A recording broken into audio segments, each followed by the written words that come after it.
함께 찬양하며 나아가겠습니다.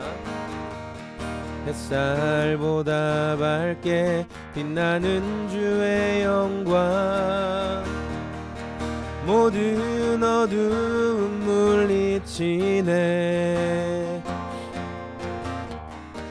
누구도 주 앞에 다가설 수 없네. 주의 거룩한 보좌 앞에 찬반 가운 성도여 다 이리 와서 베들레헴 성 안에 가봅시다. 저 그유에 누이신 아기를 보고 엎드려 절하세, 엎드려 절하세, 엎드려 절하세. 구주 나셨네. 한번 더. 주님의 그 사랑은 정말 놀랍네, 놀랍네, 놀랍네. 오, 주님의 그 사랑은 정말 놀랍네. 나를 위한 그 사랑, 주님의 그 사랑은 정말 놀랍네, 놀랍네, 놀랍네. 오, 주님의 그 사랑은 정말 놀랍네. 나를 위한 그 사랑. 엎드려 절하, 그 사랑 앞에 엎드려 절하세, 엎드려 절하세. 구주 오셨네.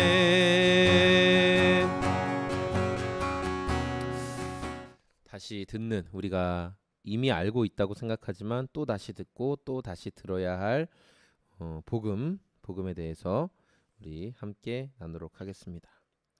지난번에 우리가 하나님의 진노가 불의에 대하여 나타난다라는 부분을 나누었고요. 그러면서 죄가 도대체 무엇인가에 대해서 간단하게 살펴보았습니다. 그래서 우리가 죄를 대할 때 자꾸만 도덕적으로 어떤 윤리적인 기준을 가지고 상대적으로 판단을 하려고 한다. 우리는 우리의 죄성과, 왜냐하면 그래야 내가 좀, 내 죄가 좀 더 약하게 느껴지니까, 좀 덜 죄를 지은 것 같으니까 우리는 그렇게 얘기를 한다는 거예요. 그렇게 보기를 원하고. 하지만 오늘은 죄가 우리에게 끼치는 결과에 대해서 한번 나눠보려고 해요. 제 결과 가장 큰 거 첫 번째 뭐냐면 죽음입니다. 죄의 형벌, 죄로 인해 우리가 받게 되는 형벌은 뭐냐? 죽음이라는 것입니다. 이 죽음에는 두 가지 죽음이 있습니다. 육체적인 죽음이 있고 영원한 죽음이 있습니다. 창세기 2장 17절에 반드시 죽으리라, 하나님께서 반드시 죽으리라 이렇게 말씀하셨어요. 그리고 에베소서 2장 1절에 그는 허물과 죄로 죽었던 너희를 살리셨도다 라고 말씀하고 있습니다. 영적으로도 우리가 죽은 상태였다는 거예요. 영적으로도 죽어있는 상태. 근데 이걸 누가 살리셨어요? 예수 그리스도가 허물과 죄로 인해 영적으로까지 죽어있던 우리를 살리셨다는 거예요. 근데 우리는 육체적인 죽음만 굉장히 심각하게 생각하고 영적으로 죽어있는 것에 대해서는 인식을 못하고 그게 뭐가 그렇게 심각한가라고 생각을 한다라는 것이죠. 우리가 이제 헛된 소망을 가지는 게 뭐가 있냐면, 우리는 마치 안 죽을 것처럼, 죽지 않을 것처럼 살아갑니다. 저도 아직 자연적으로 수명이 다 돼서 죽을 나이를 생각하기에는 아직 좀 그 시간이 있다 보니까 죽음이 저에게서 굉장히 멀리 있는 것 같은 착각을 하곤 합니다. 그리고 마치 엘리야와 에녹처럼, 에녹과 엘리야가 하나님과 동행하다가 또 하나님께서 특별히 그 두 사람은 죽음을 보지 않고 데려간 선지자이죠. 특별한 사람이에요. 그런 정말 특별한 경우고, 우리가 그 에녹과 엘리야처럼 하나님께 대우받기는 쉽지가 않아요. 거의 불가능한 일인데 우리는 자꾸만 뭔가 이 영원히 살 것처럼 이 땅에서 이런 생각을 갖고 살아가고 있죠. 그리고 저는 지난번에도 나눴던 것처럼 죽음을 자꾸만 가리는 거예요. 장례식장에 가보시면 알겠지만 장례식장이 굉장히 깔끔하고 그 이전에 그 장례를 치를 때는 집에서 가족들이 돌아가신 분의 얼굴도 다 보고 그리고 그런 진행되는 모든 것들을 보고 그 죽음이 굉장히 가까이 있구나라는 것을 느끼게 했다면 지금은 그 정말 그 가까운 가족 이외에는 돌아가신 분을 못 보게 하죠. 친척들도 그 돌아가신 분을 볼 수가 없는 그런 상황들. 그러다 보니까 죽음이 굉장히 멀리 있는 것처럼 느껴지게끔 만드는 겁니다. 이 죄의 죽음이라는 죄의 보편성은 뭐가 있냐면은 사람이 다 죽기 때문에 왜 죽어요? 죄 때문에 죽는 거잖아요. 그러니까 모든 사람이 죽는 것을 보니까 모든 사람은 죄를 가지고 있다라는 것을 우리가 보편성 그것을 통해 알 수 있는 거예요. 한 사람으로 말미암아 죄가 들어왔고 그것이 사망에 이르게 한다라는 거예요. 로마서 5장 12절 말씀. 그러므로 한 사람으로 말미암아 죄가 세상에 들어오고 죄로 말미암아 사망이 들어왔나니 이와 같이 모든 사람이 죄를 지었으므로 사망이 모든 사람에게 이르렀느니라. 로마서 3장 10절. 기록된 바 의인은 없나니 하나도 없으며. 그렇기 때문에 모든 사람이 죄악에 오염되어 있는 상태고 그 죄의 결과로 사망에 이르게 된다라고 성경은 말씀하고 있습니다. 그래서 이 세상은 죄와 사망이 크게 영향을 끼치고 지배하고 있는 공중의 권세 잡은 그 죄악의 세력들이 영향을 끼치고 있는 세상이라는 것입니다. 그리고 이제 이 죄로 인해서 우리가 겪게 되는 또 하나의 모습은 뭐냐? 영적으로 죽은 자의 모습이라는 것입니다. 영적으로 죽은 자의 모습은 빛을 싫어하는, 빛 가운데 나아가기를 싫어하는 모습이죠. 그래서 첫 번째, 죄인이 자기가 죄인 됐다는 것을 알게 되면은 그 깨닫게 되는 게 뭐냐면 부끄러움이라는 감정이에요. 수치심. 창세기 3장 7절. 자기들이 벗은 줄 알고 무화과 나무 잎을 엮어 치마로 삼았더라. 그러니까 아담과 하와가 그 먹지 말라고 말씀하셨던 하나님과 약속을 어기고 선악과 열매를 먹게 되면서 그들은 아유 부끄러워라 우리가 벗었구나라는 것을 알게 되었죠. 그러면서 가리려고 했어요. 자신의 몸을 가리려고 했고 그리고 더 나아가서는 하나님으로부터 피하고 싶고 숨고 싶은 마음이 있었다는 거예요. 그들이 추구했던 것, 죄가 들어오면서부터 그들이 추구했던 또 다른 것은 뭐냐면 하나님이 없는 삶을 살기를 원했다는 거예요. 하나님을 밀어내고 싶어요. 하나님이 없었으면 좋겠어요. 그래서 두려움과 창조주가 없는 피곤한 이 피조물로서의 빈곤함을 느끼게 되죠. 3장 8절 창세기 3장 8절. 그들이 그날 바람이 불 때 동산에 거니시는 여호와 하나님의 소리를 듣고 아담과 그의 아내가 여호와 하나님의 낯을 피하여 동산 나무 사이에 숨은지라. 하나님의 영광, 하나님은 항상 그 영광 가운데 임하시는데 하나님의 영광이 비추어 오니까 자기의 죄와 수치심이 드러나게 되죠. 그럼 어떻게 해요?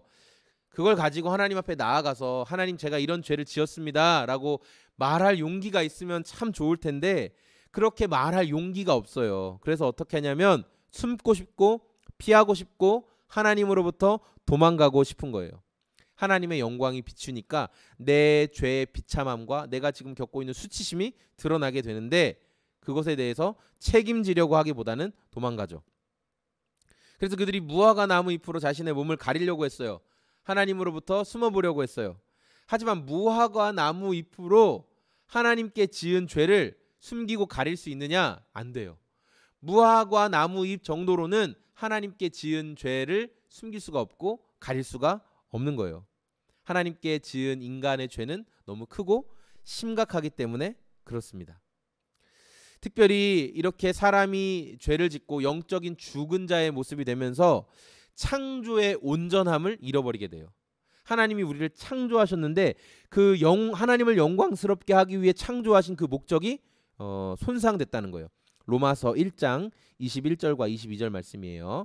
하나님을 알되 하나님을 영화롭게도 아니하며 감사하지도 아니하고 오히려 그 생각이 허망하여지며 미련한 마음이 어두워졌나니 스스로 지혜 있다 하나 어리석게 되어 하나님을 아는 지식을 잃어버리게 되었습니다. 스스로는 이제 선악과 열매를 먹고 우리 눈이 밝아졌어 우리가 지혜로워라고 말하지만 그러나 하나님을 아는 그 지혜를 잃어버리게 된 것이죠. 저는 이 부분을 생각하면서 어떤 것들이 떠올랐냐면 우리가 지금 살아가고 있는 시대는 자꾸만 해체를 말하고 있습니다. 그러니까 특별히 대한민국은 이 서구에서 받았던 그런 어떤 서구가 겪었던 그런 사상적인 홍역을 이렇게 또 이게 흐름에 따라서 밀려오는 것 같아요. 그래서 우리나라에서도 이제 그 서구에서 겪었던 뭐 동성애라든지 그런 사상적인 문제라든지 이런 것들이 이제 흘러서 이제 들어오게 된 것 같아요. 예.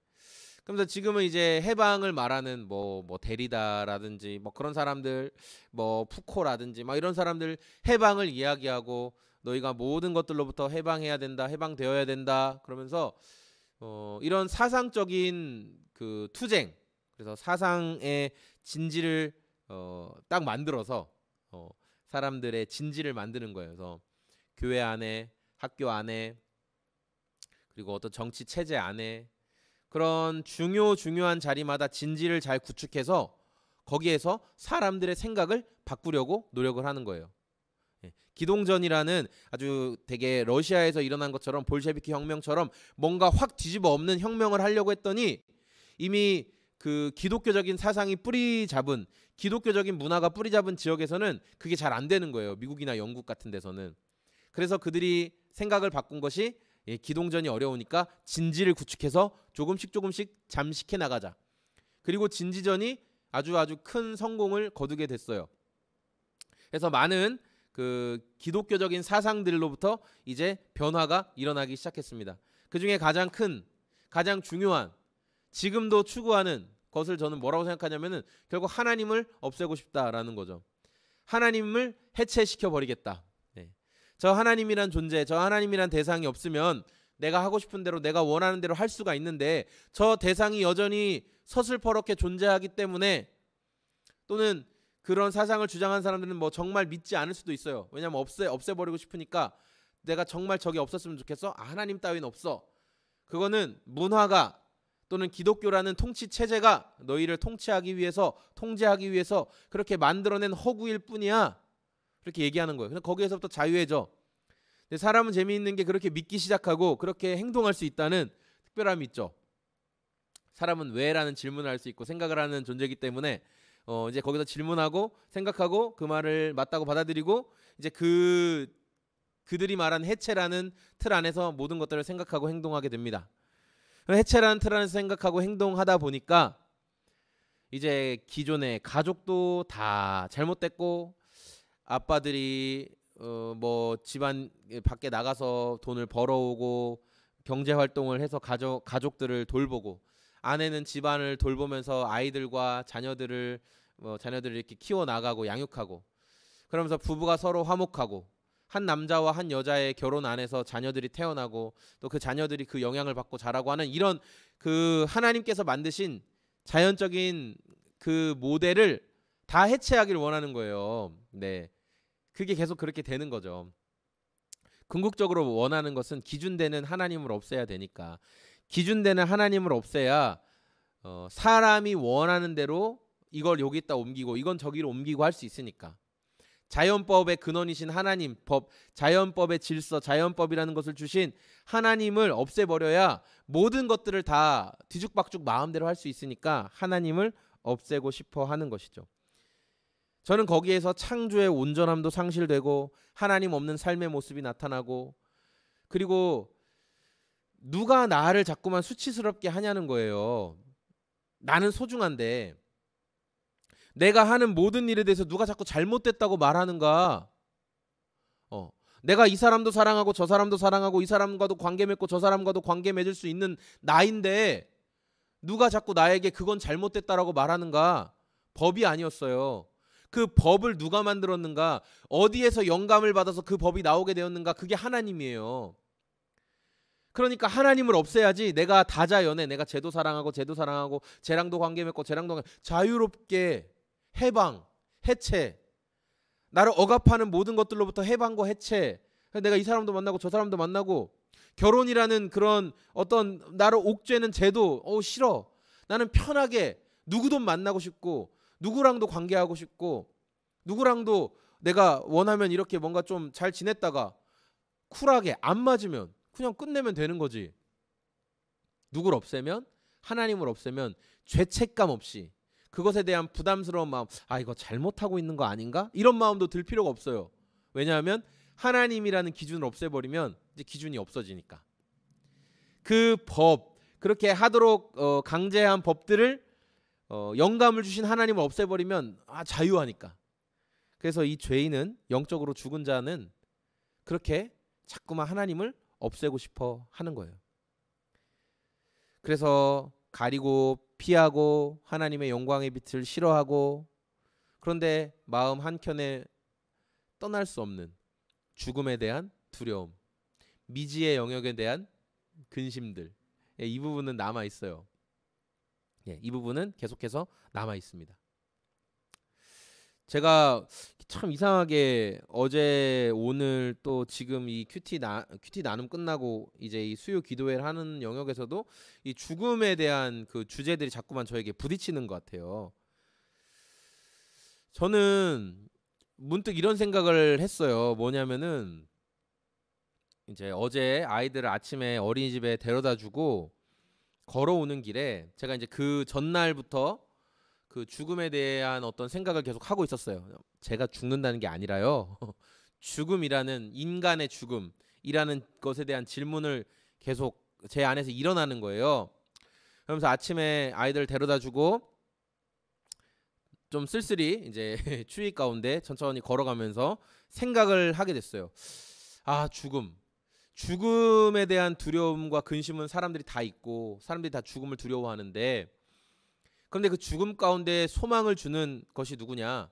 예수님이다. 그건 맞아요. 사도 바울이 디모데 후서 마지막에 자기가 막 이렇게 알렉산더나 이런 사람들로부터 공격을 받고, 또 자기와 함께 있던 많은 사람들이 또 세상을 사랑하여 떠나가고, 처음에 예수님을 변론할 때 함께 하던 자들이 다 나를 떠났지만 내가 그래도 담대할 수 있는 이유는 예수 그리스도께서 내 옆에 서서 나에게 힘을 주시기 때문이다. 나를 격려해 주시기 때문이다. 바울이 그 소망을 가졌더라고요. 왜냐하면 바울이 복음을 전하고 그렇게 놀라운 일을 하지만 그 결과는 뭐냐면 지금 감옥에 갇혀 있고 자유는 제한받고 힘든 상황이잖아요. 나이는 먹어가고 있고 늙어져 가고 있고. 그런 상황에서도 바울이 사람들이 나를 다 떠났어도 내가 담대할 수 있는 것은 예수님이 나를 응원해 주시기 때문에 그렇다. 바울이 우리는 이제 뭐 순교했다고 알고 있어요. 바울이 그렇게 순교했을 때도 그가 죽음도 이미 각오하고 주님을 섬겼고, 또 그의 고난, 바울의 이력서라고 말하는 그의 고난에서는 뭐 파선도 많이 하고 태장도 맞고 옥에 갇히기도 수도 없이 하고, 그럼에도 불구하고 예수 그리스도를 부인하지 않았던 바울이기 때문에 그의 순교 앞에서도 그는 뭐 예수님 당연히 부인하지 않았겠죠. 그 믿음 끝까지 가지고 증명하면서 살아냈을 거예요. 나는 예수님을 끝까지 부인하지 않는 사람으로 그렇게 증명하며 살아냈을 텐데, 그가 그렇게 담대할 수 있었던 것은 예수님 때문에 그래요. 그래서 저는 그래, 죽음 앞에서 사람을 담대하게 하고 소망을 주는 것은 맞아, 정말 예수님이야. 그러면은 우리 기독교가 장례할 때만 필요한 종교인가? 그런 질문이 되더라고요. 죽기 직전에 너무 두려워하고 어떻게 해야 될까, 막 그 죽음 앞에서 예를 들어 시한부 이제 판정을 받았거나 갑자기 뭐 사고로 인해 갑자기 돌아가시면 어쩔 수 없지만 그 전에 죽음을 준비해야 되는 그런 과정, 여유가, 시간이 주어지신 분들, 죽음을 내가 준비할 수 있는 시간이 주어지신 분들, 그런 분들에게 있어서는 이제 죽음이 한 걸음 한 걸음 다가올 때마다 굉장히 두렵잖아요. 그럼 기독교는 그런 분들한테만 필요한 종교냐는 거예요. 당장 죽음을 앞두고 있고 두려워하는 그 앞에서만 예수님을 믿고 평안을 누리십시오, 이런 도움을 줄 수 있는 종교가 기독교인가? 사람들이 평소에는 막 기독교 욕하고 예수님에 대해서 나쁘게 말하고 부정적으로 얘기하다가 마지막에 물러날 곳이 더 이상 없을 때 그제서야 내가 주님의 도움이 필요합니다, 이렇게 도움을 받는 종교가 기독교인가? 그런 생각을 했어요, 갑자기. 근데 그렇지 않죠. 우리 주님을 믿고 따르는 것은 죽음의 위기 앞에, 마지막 죽음의 순간에도 담대함을 주시는 은혜가 있고, 왜냐하면 주님이 먼저 죽음이란 길을 가보셨잖아요. 그리고 그 길을 건너가서 끝나신 게 아니라 다시 돌아오셨잖아요. 그리고 믿는 성도로 하여금 죽음이 끝이 아니라는 것을 보여주셨잖아요. 그래서 우리는 죽음 앞에서 두려워하는 존재들이 아니고 이 땅을 살아가는 동안 그리고 죽음으로 나아가는 그 과정 가운데서도 주님 때문에 담대해야 되는 것, 그리고 담대함을 누릴 수 있는 것이 우리 성도의 삶인 거예요. 근데 영적으로 죽은 자는 그렇게 할 수가 없어요. 영적으로 죽은 자들은 여전히 두렵고 여전히 삶에서 뭔가 부족해요. 루터가 말한 영의 존재론적인 우울감이 있어요. 늘 뭔가 빈곤한 것 같아요. 늘 뭔가 채워지지 않은 것 같아요. 늘 마음에 근심이 있어요. 그건 어떻게 해야 되지? 이건 어떻게 될까? 주님이 없으니까 그 짐을, 무거운 짐을 탁 하고 맡겨드릴 분이 없는 거예요. 자기가 다 짊어지고 가야 돼요. 창조의 온전함을 상실한 것이죠, 그게. 왜냐하면 아담이 죄를 짓지 않았을 때 근심하지 않았거든요. 하와가 이 뱀의 유혹에 넘어가서 죄를 짓지 않았을 때 그들은 무엇을 먹을까? 무엇을 입을까? 어떻게 살아야 할까? 근심하지 않았어요. 그냥 하나님께서 에덴 동산의 에덴에 있는 모든 것들, 풍족한 것들을 다 공급해 주셨기 때문에 누리면 됐어요. 누리는 거예요. 하나님이 예비해 주신 것들을 누리는 인생. 그런데 죄가 들어오면서부터 누리는 인생이 아니라 창조의 온전함을 잃어버리게 되는 거예요. 자기 힘으로 땀 흘리고 수고하고 아이 낳을 때 고통이 있고 괴로움이 있고 두려움이 찾아오고 어떻게 살아야 될까? 어떻게 내 몸을 지켜낼까? 보호자가 없는 것 같은 두려움 가운데 떨게 되는 것이죠. 이것이 바로 죄로 인해서, 죄의 결과로 우리에게 찾아온 죽음. 그 죽음의 보편성. 모든 사람이 죽기 때문에 모든 사람이 죄를 지었구나라는 것을 우리는 알 수 있고, 특별히 그 죽음, 육체적인 죽음이 있고, 모든 사람이 죽는 육체적인 죽음, 그리고 영적으로 죽은 자의 모습. 예수님을 만나기 전에는 다 영적으로 죽은 자인 거예요. 그러니까 그런 사람들은 죄인됨의 자각과 부끄러움, 하나님 없는 삶의 두려움과 빈곤, 창조의 온전함을 상실한 모습으로 나타난다라는 것을 오늘 말씀을 통해 함께 나누었습니다. 아름답고 놀라우신 주의 이름, 높으신 그 이름 예수. 내가 너를 지명하여 불렀나니 너는 내 것이라, 내 것이라, 너의 하나님이라. 내가 너를 보배롭고 존귀하게 여기노라. 너를 사랑하는 내 여호와라. 네, 여러분 감사합니다. 오늘도 수요일 함께 이렇게 예배할 수 있어서 기뻤고요. 또 오후 시간도 힘내서 아름답게 잘 감당하시기를 소망합니다. 고맙습니다. 하나 둘 셋 화이팅! 안녕히 계세요.